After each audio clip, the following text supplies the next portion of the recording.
les conditions de lancement des concours internes et externes du cycle normal 2025-2026, ouvert aux titulaires d'une licence ou équivalent âgés de 40 ans maximum, ainsi qu'aux fonctionnaires de catégorie B, deuxième classe ou équivalent âgés de 50 ans maximum et justifiant d'au moins 5 ans d'expérience. Ces concours visent à recruter la prochaine promotion de l'établissement. Il est au micro de Nepitimbaï Diana.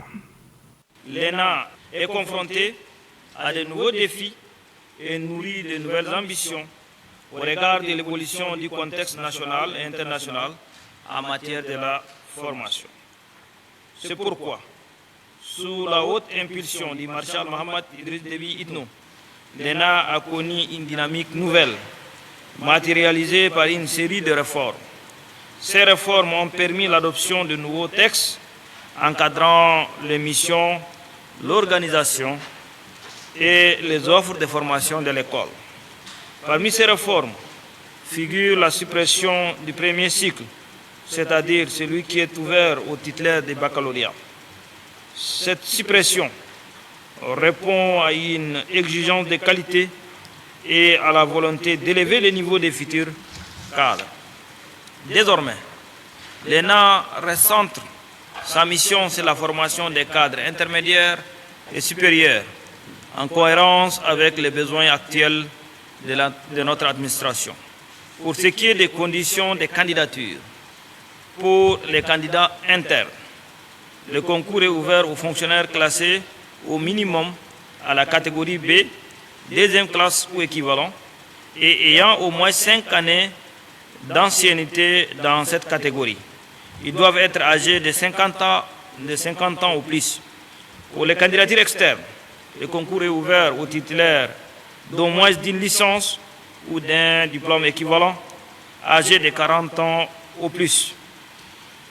Quant au centre de concours, je vous informe qu'en plus du centre d'Ngemena, les épreuves écrites se dérouleront aussi dans les provinces suivantes, à Béché, Bongor, Faya, Mao, Mongo, Mundu et Saar. La date des épreuves est fixée pour le samedi 13 septembre 2025. Les épreuves se dérouleront en français et en arabe. Pour ce qui est des candidats étrangers, quant aux candidats étrangers, peuvent être admis au cycle normal dans des conditions prévues par les accords signés entre le gouvernement de la République du Tchad et le gouvernement ou organismes étrangers intéressés conformément au texte régissant l'ENA.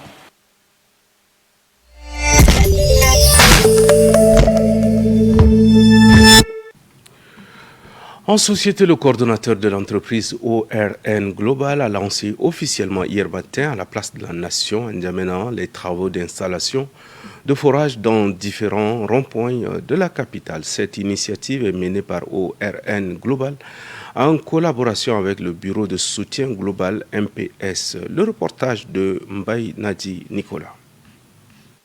Au total, plus de 25 forages seront installés dans les différents ronds-points de la capitale. Selon les organisateurs, ce geste vise à accompagner le programme politique du chef de l'État en matière d'eau potable sur les lieux publics. L'accès à l'eau potable est un droit fondamental pour chacun et aussi à l'ensemble des Tchadiens. Face à cette réalité que le coordonnateur de l'entreprise Orne Global et le bureau de soutien global Joseph Asgle a décidé d'accompagner le chef de l'État dans son projet d'eau potable en ouvrant les forages dans les endroits publics. L'engagement de l'entreprise Orne Global ne se limite pas à l'acte d'offrir, mais aussi à bâtir une culture de partage et de gestion communautaire. Selon la représentante du maire de la ville de N'Djamena, par ailleurs chef de service espace vert, Fatime Rose souligne que cette initiative marque une étape significative dans l'amélioration de l'accès à l'eau potable pour les populations, en particulier dans les zones où l'approvisionnement est encore insuffisant ou irrégulier. Ici à N'Djamena, il y a des coupures partout impenses. Donc, si on a ces forages, j'espère que ça va aider nos jardins, ça va aider la population pour que chacun... Le soir, vous allez voir plein de personnes ici. Donc, chaque Tchadien, peut-être qu'il passe à Tachamoussoro, à Djiguel, à Dembéou, il va avoir au moins un peu d'eau pour boire. Et là, c'est vraiment c'est une joie pour nous. Et c'est une fierté aussi pour les autorités parce qu'après, après avoir installé le 25 forages, il y aura une cérémonie pour remercier l'entreprise en question. Donc vraiment, on peut dire grand merci à M. Joseph pour tout l'effort qu'il a fourni et tout ce qu'il veut, parce que l'eau, c'est la vie. Sur l'offre de 25 forages, 15 seront implantés à la place de la nation. Les 10 autres dans les différents ronds-points de la capitale. L'implantation de ce forage représente non seulement un engagement en faveur du bien-être collectif, mais également un exemple concret de partenariat entre les secteurs publics et privés pour répondre à des besoins essentiels. Car ne dit-on pas, l'eau est la source de vie. Au Tchad, une réalité sociale bien connue mais rarement dénoncée freine le fonctionnement des institutions publiques et privées. L'accès à des métiers stables et valorisés repose trop souvent sur des liens familiaux ou relationnels plutôt que sur le mérite et les compétences. Ce phénomène soulève une question majeure. S'agit-il d'un simple favoritisme ou d'un signe de repli identitaire plus profond? Romelu Msengar pour plus de détails.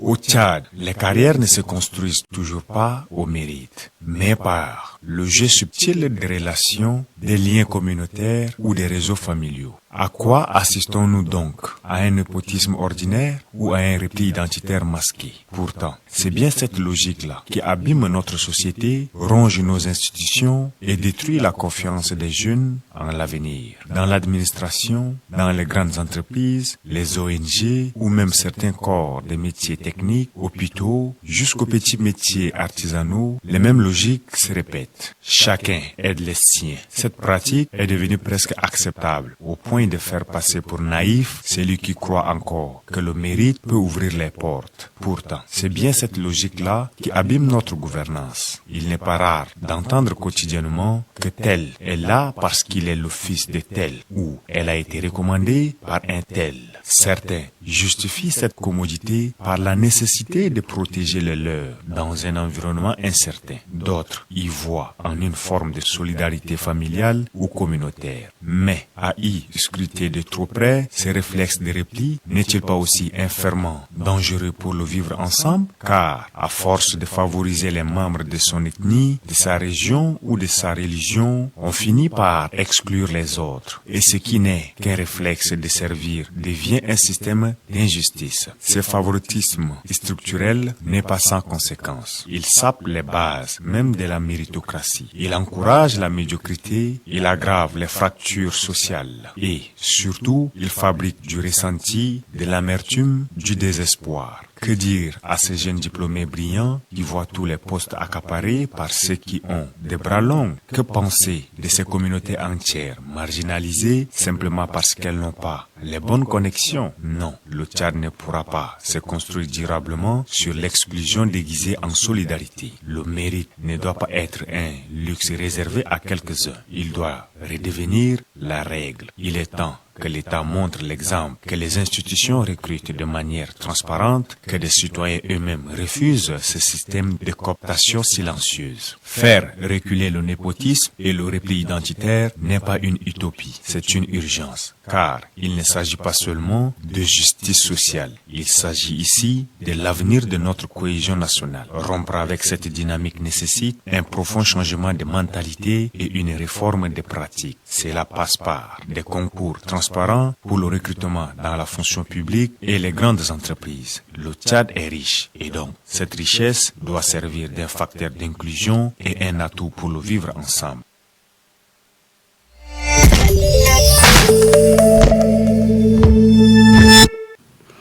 Parlons santé à présent. La journée mondiale du vitiligo est un rendez-vous annuel visant à sensibiliser le public à cette maladie de la peau. Le vitiligo se manifeste par une dépigmentation progressive liée à la destruction des mélanocytes, les cellules responsables de la production de mélanine. Il affecte environ 1 à 2% de la population mondiale sans distinction d'âge, de sexe ni de race. Écoutez le commentaire de Ranodji Sonia avec le récit de Lenaibi Girayo. Félicité. La journée mondiale du vitiligo a été instaurée en 2011 par des associations, des patients et des organisations de santé afin de sensibiliser le grand public à cette maladie encore méconnue. Elle est célébrée chaque année le 25 juin en hommage à Michael Jackson, décédé à cette date en 2009. Le célèbre chanteur souffrait de vitiligo et avait contribué malgré lui à mettre en lumière cette infection. Bien que le vitiligo ne soit ni contagieux ni douloureux sur le plan physique, il peut avoir un impact psychologique important sur les personnes concernées, notamment en raison du regard des autres et de la stigmatisation sociale. Cette journée vise à mieux faire connaître la maladie, à encourager la recherche et à soutenir les patients dans leur quotidien. Depuis sa création, cette journée a été une ampleur internationale, mobilisant des associations, des professionnels de santé et des personnalités publiques pour informer et lutter contre la discrimination dont peuvent être victimes les personnes atteintes de vitiligo. Malgré ces avancées, la dépigmentation complète reste un défi, notamment dans les zones où les mélanocytes ont totalement disparu. Les chercheurs s'attachent donc à comprendre les mécanismes de régénération de ces cellules pour améliorer l'efficacité des traitements à long terme.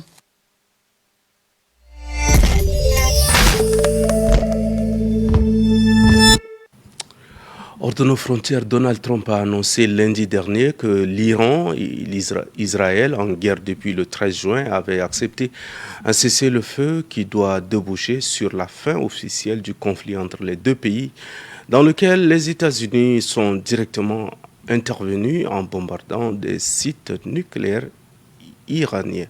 Koinito Diak, Jeannette, pour plus de détails.